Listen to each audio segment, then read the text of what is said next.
Hi friends, welcome to my style cooking channel. குயிக்காக ஒரு lunch box recipe செய்யணும். அதோட டேஸ்ட் ரொம்ப நல்லா இருக்கணும், எல்லாருக்குமே பிடிக்கிற மாதிரி இருக்கணும்னு நினைக்கிறீங்களா? அந்த மாதிரி ஒரு லஞ்ச் பாக்ஸ் ரெசிபி தான் இன்றைக்கி நம்ம பார்க்க போகிறோம். ரெசிபி எப்படி செய்யுதுன்னு பார்க்கறதுக்கு முன்னாடி நீங்கள் இன்னும் நம்ம சேனல் மை ஸ்டைல் குக்கிங்கை சப்ஸ்கிரைப் பண்ணலை அப்படின்னா ப்ளீஸ் ஃப்ரெண்ட்ஸ் சப்ஸ்கிரைப் பண்ணிக்கோங்க.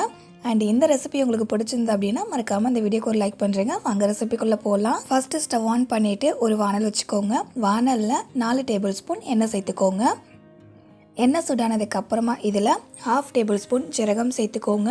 1/2 டேபிள் ஸ்பூன் கடுகு உளுத்தம்பருப்பு சேர்த்துட்டு ஜீரகமும் கடுகும் பொரிய விடுங்க. இது கூடவே 2 காஞ்ச மிளகாய் சேர்த்துட்டு எண்ணெயில் வரப்பட விட்டுருங்க.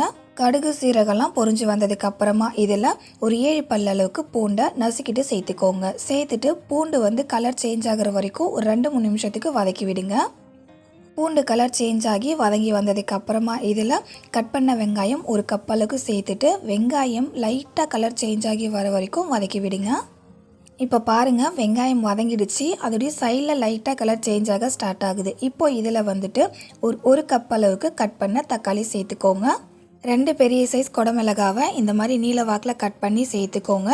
இப்போ வெங்காயம், தக்காளி, குடமிளகாய் இது 3மே நல்லா ஒன்றா கலக்கிற அளவுக்கு ஃபஸ்ட்டு கலந்து விடுங்க.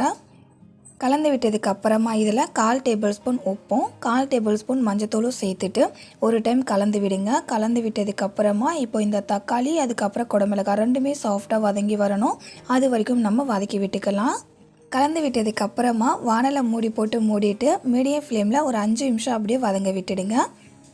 5 நிமிஷம் ஆனதுக்கு அப்புறமா ஓப்பன் பண்ணி பார்த்தீங்க அப்படின்னா தக்காளி குடமிளகாலாம் நல்லா சாஃப்டாக வதங்கி வந்திருக்கும். அகைன் இதை ஒரு டைம் நல்லா கலந்து விடுங்க. கலந்து விட்டதுக்கு அப்புறமா இதில் 2 டேபிள் ஸ்பூன் வீட்லேயே அரைச்ச குழம்பு மிளகாய்த்தூள் சேர்த்துக்கோங்க. 1 டேபிள் ஸ்பூன் தனி மிளகாய் தூள், 1/2 table spoon garam masala add பண்ணிக்கோங்க. அடுத்து 50 ml அளவுக்கு புளி தண்ணியை இது கூட சேர்த்துக்கோங்க.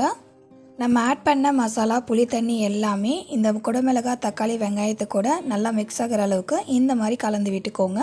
கலந்து விட்டதுக்கு அப்புறமா இதில் 100 ml அளவுக்கு மட்டும் தண்ணி சேர்த்துக்கோங்க. தண்ணி சேர்த்துட்டு நல்லா கலந்து விட்டுக்கலாம். ஆல்ரெடி நம்ம சேனலில் நிறைய வெரைட்டியான லஞ்ச் பாக்ஸ் ரெசிபிஸ் நான் அப்லோட் பண்ணியிருக்கேன். அது எல்லாமே செய்கிறதுக்கு ஈஸியாக இருக்கும் அண்ட் டேஸ்ட் வைஸ் ரொம்பவே நல்லாயிருக்கும். அந்த ரெசிபியோட லிங்க் எல்லாத்தையுமே இந்த வீடியோ கீழே டிஸ்கிரிப்ஷனில் தரேன், செக் பண்ணி பாருங்கள். தண்ணி சேர்த்து கலந்து விட்டதுக்கு அப்புறமா 3/4 டேபிள் ஸ்பூன் அளவுக்கு கல் உப்பு நான் ஆட் பண்ணிக்கிறேன்.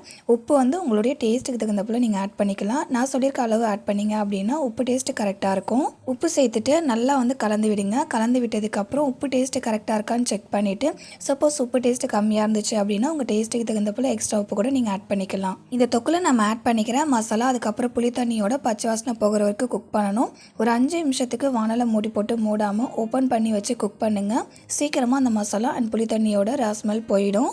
5 நிமிஷம் குக் பண்ணதுக்கு அப்புறமா பாருங்களேன், பார்க்கும்போது செம்ம டெம்ப்டிங்காக இருக்கும்.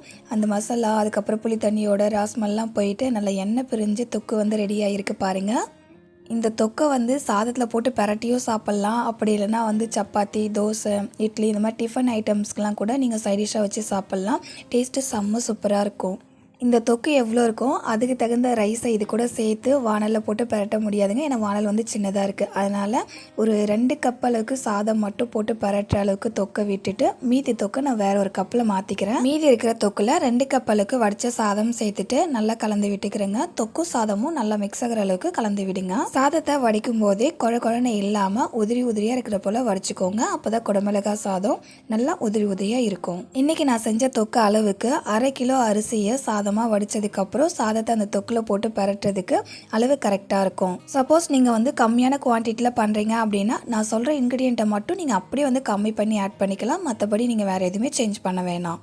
தொக்கில் சாதம் போட்டு இந்த மாதிரி நல்லா கலந்து விட்டதுக்கு அப்புறமா லாஸ்ட்டாக இதில் கட் பண்ண கொத்தமல்லி இலைகள் மட்டும் சேர்த்துட்டு ஒரு டைம் ஜஸ்ட் மிக்ஸ் பண்ணி விட்டுக்கோங்க. அவ்வளோதாங்க, ரொம்ப குயிக்காக செய்கிற அதே சமயம் ரொம்ப டேஸ்டியான குடமிளகாய் சாதம் ரெடி ஆகிடுச்சு. குடமிளகாய் சாதத்தை இந்த மாதிரி ஒரு டைம் செஞ்சு லஞ்ச் பாக்ஸில் வச்சு கொடுத்து அனுப்புங்க. கொஞ்சம் கூட மிச்சம் வைக்காமல் லைக் பண்ணி எல்லாத்தையுமே சாப்பிட்ருவாங்க. இதுக்கு சைட் டிஷ்ஷாக உங்களுக்கு என்ன ரெசிபி வேணுமோ அதை நீங்கள் செஞ்சுக்கலாம். இதுக்கு எல்லா சைட் டிஷ்ஷுமே ரொம்பவே நல்லாயிருக்கும். ஓகே ஃப்ரெண்ட்ஸ், இன்றைக்கி உங்க கூட ஷேர் பண்ணிக்கிட்டேன் இந்த குடமிளகாய் சாதம் ரெசிபி உங்களுக்கு பிடிச்சிருந்து அப்படின்னா மறக்காமல் இந்த வீடியோக்கு ஒரு லைக் பண்ணுறீங்க. அண்ட் இந்த ரெசிபியை உங்களுடைய ரிலேட்டிவ்ஸ் தெரிஞ்சவங்க ஃப்ரெண்ட்ஸ் எல்லாருக்குமே ஷேர் பண்ணிக்கோங்க. அவங்களுக்கும் ரொம்பவே யூஸ்ஃபுல்லாக இருக்கும். இதே போல் ஒரு இன்ட்ரெஸ்டிங்கான அண்ட் நியூவான ரெசிபியோட நாளைக்கு மதியம் 3 மணிக்கு மீட் பண்ணலாம் ஃப்ரெண்ட்ஸ். தேங்க்ஸ் ஃபார் வாட்சிங். பாய்.